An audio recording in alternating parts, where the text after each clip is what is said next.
السلام علیکم ورحمۃ اللہ وبرکاتہ۔ الحمدللہ رب العالمین والصلاة والسلام علی اشرف الانبیاء والمرسلین، اما بعد۔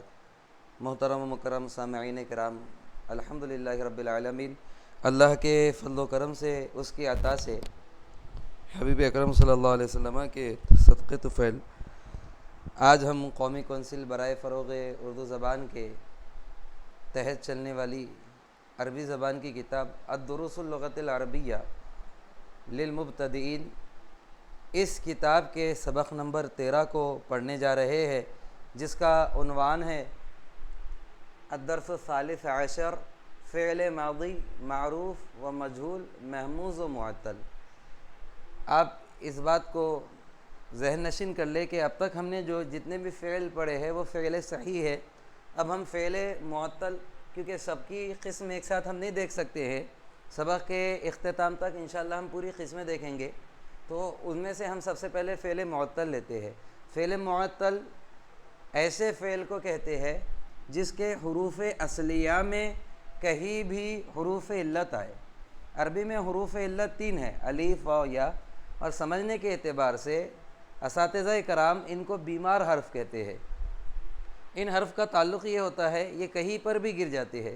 جس طریقے سے بیمار اشخاص کا بھروسہ نہیں ہوتا ہے، ٹھیک اسی طریقے سے ان کا بھروسہ نہیں ہوتا ہے، یہ صرف یا گردان کے دوران کہیں پر بھی گر جاتے ہیں۔ اب یہ کہاں سے حذف ہوں گے، کہاں سے گر جائیں گے، آج کے ہم سبق میں اس کو دیکھیں گے۔ تو فعل معطل کی تعریف ہے ایسا فعل جس کے حروف اصلیہ میں کہیں بھی حروف علت آئے۔ حروف علت آئے مطلب الف، واو، یا، ان 3 حرفوں میں سے کوئی بھی حرف آئے گا۔ جیسے آپ دیکھیے، اس میں یہ فعل ہے وجدہ، اس میں 3 حرف ہے، واو ہے، جیم ہے، دال ہے۔ تو پہلا، ہر فعل کے پہلے کلمے کو فا کہتے ہیں، بیچ کے حرف کو عین کہتے ہیں، اور آخری حرف کو لام کہتے ہیں۔ اس میں شروع میں قاف آ رہا ہے تو یہ فا کلمہ ہوا، بیچ میں الف آ رہا ہے تو یہ عین ہوا، اور یہ آخر میں لام ہے تو لام ہی ہو گیا۔ اب یہاں شروع میں دال آ رہا ہے تو یہ دال کو فا کلمہ کہیں گے، بیچ میں عین آ رہا ہے تو عین ہی کہیں گے، آخر میں الف آ رہا ہے تو اس کو لام کہیں گے۔ تو اب اتفاق سے یہاں پر لام کلمہ اور لام یہ دونوں حرف ایک جیسے ہو گئے، لیکن ضروری نہیں ہے کہ ہر آخر میں آنے والا کلمہ، یعنی یہاں لام اتفاق سے آ گیا، یہاں لام کی جگہ دال بھی آخر میں آ سکتا ہے۔ جیسے یہاں لام کلمے پہ الف آیا ہے، یہاں لام کلمے پہ دال آیا ہے، اتفاق سے یہاں لام کلمے پر لام ہی آ گیا ہے۔ تو آپ یوں سمجھ لیجئے، جیسے لوہے کو تولنے کے لیے لوہے کا ہی ترازو بنایا جاتا ہے، اسی طریقے سے حرفوں کو تولنے کے لیے حرفوں کا ہی ترازو بنایا جاتا ہے۔ تو حرفوں کے افعال کو، فعل کو تولنے کے لیے فعل کے پہلے کلمے کو، پہلے حرف کو فا کلمہ کہا جاتا ہے، فعل کے دوسرے حرف کو عین، اور فعل کے تیسرے حرف کو لام کہا جاتا ہے۔ جیسے ہم یہاں مثال میں دیکھ سکتے ہیں، یہاں واو شروع میں آ رہا ہے اس لیے واو کو فا کلمہ کہا گیا، جیم دوسرے نمبر پہ آ رہا ہے اس لیے اس کو عین کہا گیا، اور دال آخر پر آ رہا ہے اس لیے اس کو لام کہا گیا۔ تو مطلب ہر وہ حرف جو شروع میں آئے گا وہ فا ہوگا، جو حرف بیچ میں آئے گا وہ عین ہوگا، اور جو آخر میں آیا وہ لام ہوگا۔ تو اب دیکھیے یہاں پر حرف علت یعنی جو 3 ہے، الف، واو، یا، ان میں سے شروع میں کون آ رہا ہے؟ واو آ رہا ہے، تو اس کو ہم کہیں گے معطل الفا۔ کون سے کلمے پہ آ رہا ہے؟ یہ فا پہ آ رہا ہے۔ اب یہاں پر آپ دیکھیے، یہاں پر حرف علت یہ 3 حرفوں میں سے، الف، واو، یا میں سے کون سا حرف بیچ میں آ رہا ہے؟ یہ الف ہے، اور یہ شروع میں نہیں آ رہا بلکہ بیچ میں آ رہا ہے، تو یہ کون سا حرف ہوگا؟ یہ معطل تو ہوگا کیونکہ حرف علت آ گیا، لیکن یہاں پر شروع میں آیا تھا تو معطل الفا بولے، اور اب علت بیچ میں آ رہا ہے مطلب عین پر، تو اس کو کہیں گے ہم معطل العین۔ مطلب عین، حرف علت بیچ میں آ رہا ہے، اور معطل الفا کا مطلب یہ ہے کہ حرف علت شروع میں آ رہا ہے، معطل العین کا مطلب ہے حرف علت بیچ میں آ رہا ہے۔ اور اب یہاں پر دیکھیے کہ الف و یا میں سے کون سا حرف ان 3 حرفوں میں سے ہے، تو آپ کو پتہ چلے گا دال حروف علت میں سے نہیں ہے، عین حروف علت میں سے نہیں ہے، ہاں الف حروف علت میں سے ہے، لیکن یہ الف کون سی جگہ پر آ رہا ہے؟ لام پر۔ اب فعل میں حروف علت آ گیا اس لیے اس کو معطل کہیں گے، اور کون سی جگہ پر آ رہا ہے؟ آخر جگہ پر، تو اس لیے ہم اس کو کہیں گے معطل اللام۔ یہاں پر حرف علت شروع میں آ رہا تھا تو اس لیے اس کو معطل الفا کہا گیا، فا کلمے پہ آ رہا تھا، یہاں بیچ میں یعنی عین کلمے پہ حرف علت آ رہا ہے تو معطل العین کہا گیا، اور یہاں حرف علت آخر میں آ رہا ہے تو اس کو معطل اللام کہا گیا۔ اب جیسے ہمارے پاس انسانوں کے دو نام ہوتے ہیں کہ پکارنے کا نام الگ ہوتا ہے اور تحریری نام الگ ہوتا ہے، جیسے عموماً ہمارے پاس رواج ہوتا ہے کہ ہم ایک ہی انسان کے دو نام رکھتے ہیں، کہ باہر اس کا نام ریاض ہو سکتا ہے لیکن گھر میں اس کو گڈو کہا جاتا ہے، یا پھر گھر میں اس کو پپو کہا جاتا ہے۔ تو ٹھیک اسی طریقے سے عربی میں ان کے بھی دو نام ہے۔ معطل الفا کا دوسرا نام مثال ہے، تو مثال بولے تو سمجھ جانا کہ حرف علت شروع میں آئے گا۔ معطل العین کا دوسرا نام اجوف ہے، اجوف کا مطلب حرف علت بیچ میں آئے گا، اور معطل اللام کا دوسرا نام ناقص ہے۔ اگر میں مثال کہوں تو سمجھ جانا حرف علت شروع میں آ رہا ہے۔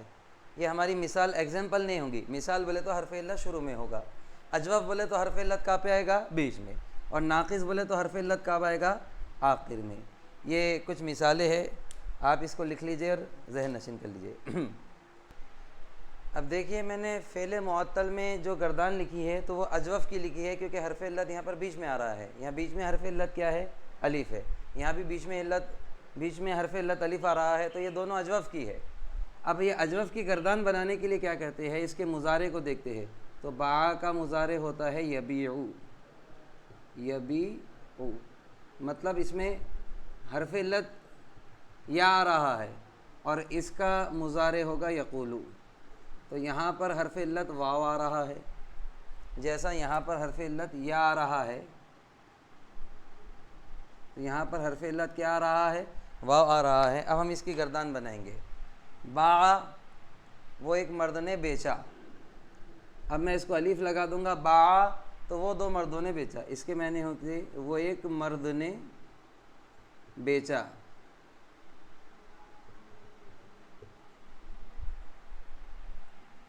باع وہ دو مردوں نے بیچا، اور اگر میں واو لگا دوں تو باعو وہ سب مردوں نے بیچا۔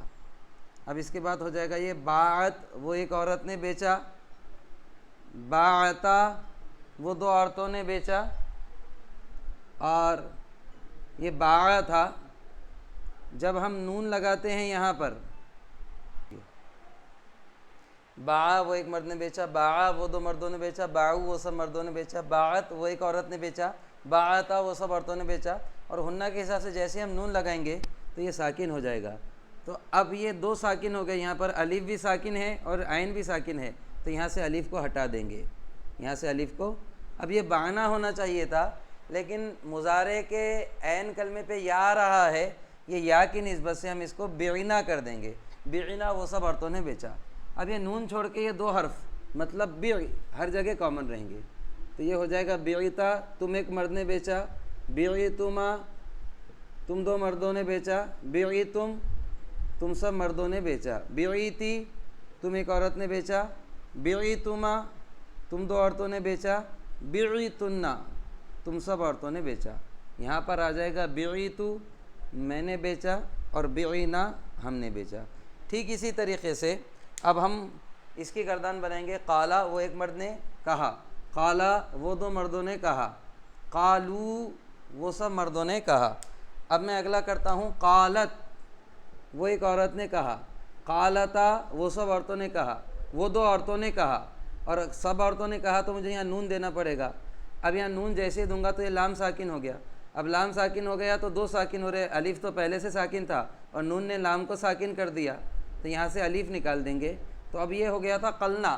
لیکن یہاں پر جیسے یہاں پر آخر سے پہلے زیر آ رہا تھا تو چھٹے سے آپ نے زیر دیا تھا، آخر سے پہلے یا آ رہا تھا تو یا کی نسبت سے زیر دیا تھا، یہاں آخر سے پہلے واو آ رہا ہے تو واو کی نسبت سے یہاں پر آپ پیش دیں گے، تو یہ بن جائے گا قلنا وہ سب عورتوں نے کہا، قالا وہ ایک مرد نے کہا، قالا وہ دو مردوں نے کہا، قالو وہ سب مردوں نے کہا، قالت وہ ایک عورت نے کہا، قالتا وہ دو عورتوں نے کہا، قلنا وہ سب عورتوں نے کہا۔ جیسے اگر یبیعو ہو، اگر عین کلمہ یا ہو تو ماضی کے ہنہ سے زیر دیتے ہیں، اور عین کلمہ واو ہو تو ماضی کے ہنہ سے کیا دیتے ہیں؟ پیش۔ یا کی نسبت سے یہاں چھٹے پہ زیر دیے تھے اور واو کی نسبت سے یہاں چھٹے پہ پیش دے رہے ہیں۔ قلنا وہ سب عورتوں نے کہا۔ اب یہاں اسی طریقے سے بنے گی، قلتا تو ایک مرد نے کہا، قلتما تم دو مردوں نے کہا، قلتم تم سب مردوں نے کہا، قلتی تم ایک عورت نے کہا، قلتما تم دو عورتوں نے کہا، قلتنا تم سب عورتوں نے کہا۔ اب یہاں پر ہو جائے گا قلتو میں نے کہا اور قلنا ہم نے کہا۔ اب میں ترجمہ اس لیے نہیں لکھ رہا ہوں، اس سے پہلے میں نے آپ کو گردان بتائی تھی، تو یہ کس کی ہم نے، یہ دونوں بھی مثالیں ہیں اجوف کی۔ کس کی مثالیں ہے یہ؟ اجوف۔ یہ اجوف کیوں ہو رہا ہے؟ کیونکہ حرف علت بیچ میں آ رہا ہے، تو جہاں پر حرف علت بیچ میں آئے گا اس کی گردان جب بنائیں گے ہم تو اس کے پریزنٹ کو دیکھیں گے۔ اگر پریزنٹ میں یا آتا ہے تو چھٹے صیغے سے ہم زیر دے دیں گے یہ الف کو کٹ کر کے، اور اگر چھٹے صیغے میں واو آتا ہے اور اگر پریزنٹ میں واو آتا ہے تو چھٹے صیغے سے ہم پیش دے دیں گے الف کو کٹ کر کے۔ اب ہم اتنا ہی آج دیکھیں گے، آج ہم نے اجوف کی، اگلے ویڈیو میں ناقص کی گردان انشاءاللہ آپ کو بتاؤں گا۔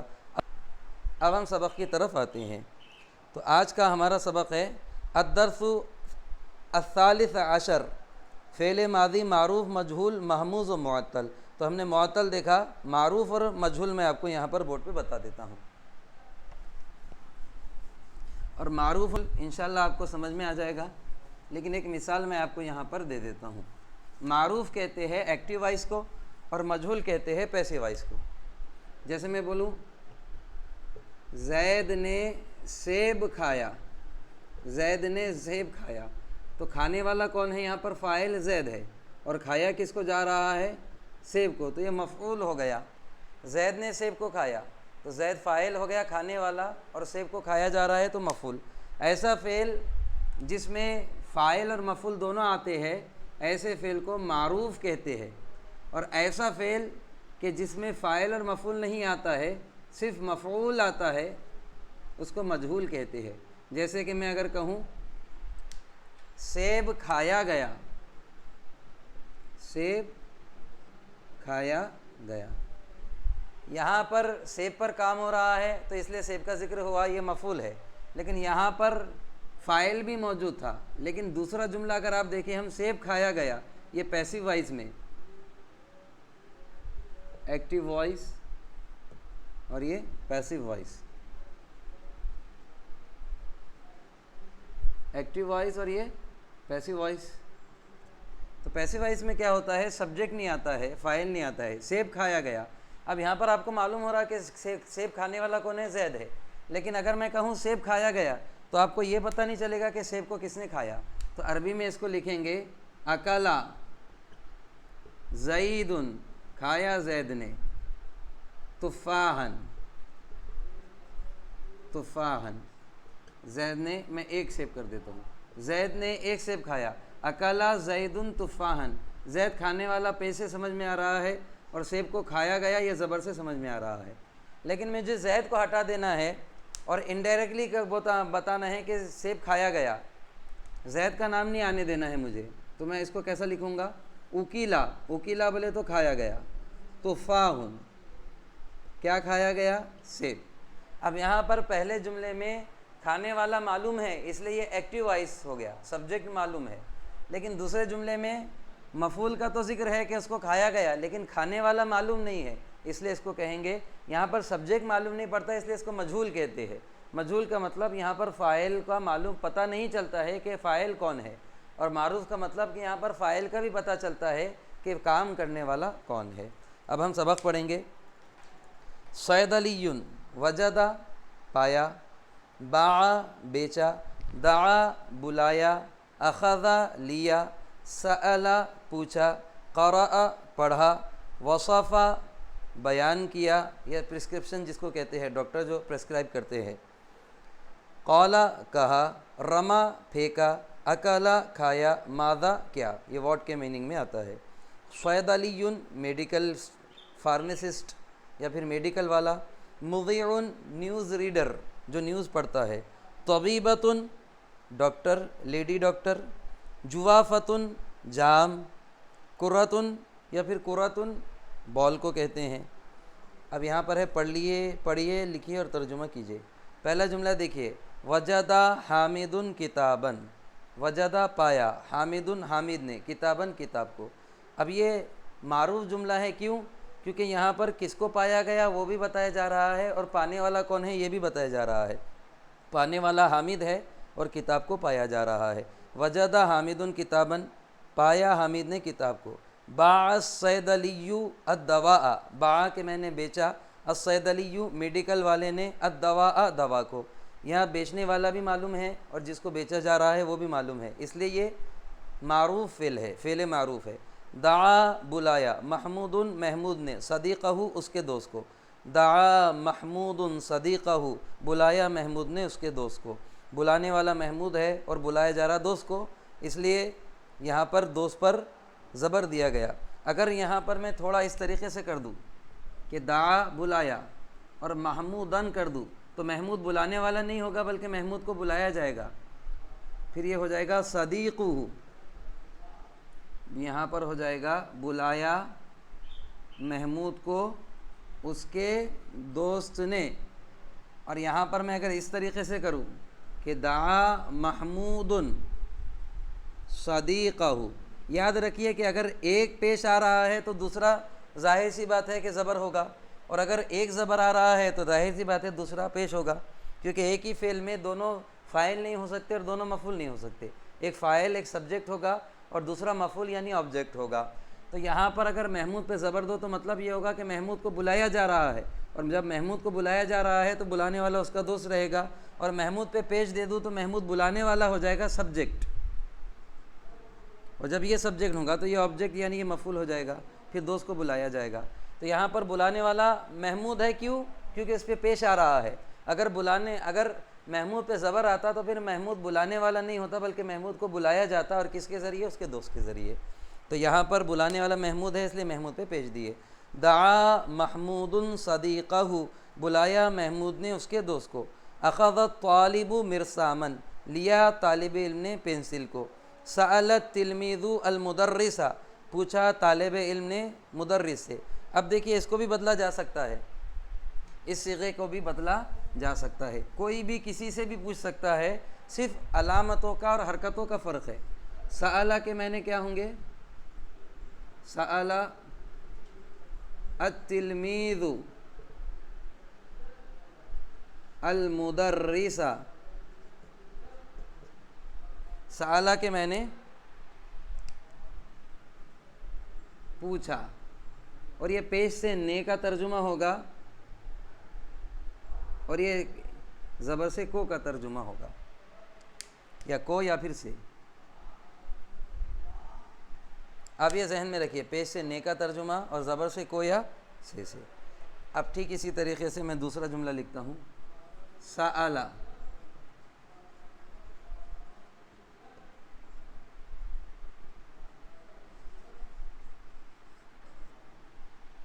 جہاں پر بھی پیش آیا وہاں پر نے کا ترجمہ، اور جہاں پر زبر آیا وہاں پر کو یا پھر سے کا ترجمہ۔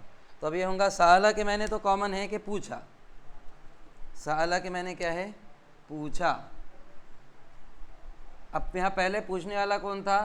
طالب علم ہے، کیونکہ طالب علم پہ پیش آ رہا ہے، تو پوچھا کس نے؟ طالب علم نے۔ کس سے پوچھا؟ مدرس کو یا پھر مدرس سے۔ اور دوسرے جملے میں دیکھیے کہ پوچھا، اب یہاں زبر آ گیا تو اس لیے یا کو یا سے کا ترجمہ ہوگا۔ پوچھا کس کو؟ طالب علم کو، یا پھر پوچھا طالب علم سے، کس نے؟ مدرس نے۔ تو یہ نے کا ترجمہ کس سے ہوگا؟ پیش سے، اور یہ کو کا ترجمہ کس سے ہوگا؟ زبر سے۔ تو پہلے جملے میں طالب علم پوچھنے والا ہے، کیوں؟ کیونکہ طالب علم پہ پیش ہے اور مدرس پہ زبر ہے، اور دوسرے جملے میں طالب علم سے پوچھا جا رہا ہے، یہ علامت کون بتا رہی ہے؟ زبر، اور پوچھنے والا استاد ہے، یہ کون بتا رہی ہے؟ علامت پیش۔ اس کو آپ مد نظر رکھیں۔ قرأ المذيع خبرا، پڑھا نیوز ریڈر نے خبر کو۔ وصفت الطبیبۃ الدواء، وصفت بیان کی، الطبیبۃ لیڈی ڈاکٹر نے، اب یہ الطبیبۃ لیڈی ڈاکٹر ہے اس لیے وصفت آیا، اور الدواء دوا کو۔ انت قلت لی، تم نے مجھ سے کہا، انتی رمیتی بالکرہ، انتی رمیتی تم ایک لڑکی نے پھینکا، دیکھیں انتی رمیتی تم ایک لڑکی نے پھینکا، بالکرہ کس کو؟ بال کو۔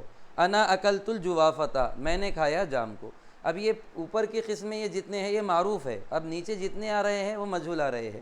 دیکھیے پہلا تھا حامد نے کتاب پایا، لیکن دوسرے جملے میں آپ دیکھیے یہاں دیا گیا وجد الکتاب، وجدہ کہ میں نے پائی گئی، الکتاب کتاب، اب یہاں پانے والا کون ہے معلوم نہیں ہے، اس لیے یہ صیغے ہوں گے مجہول۔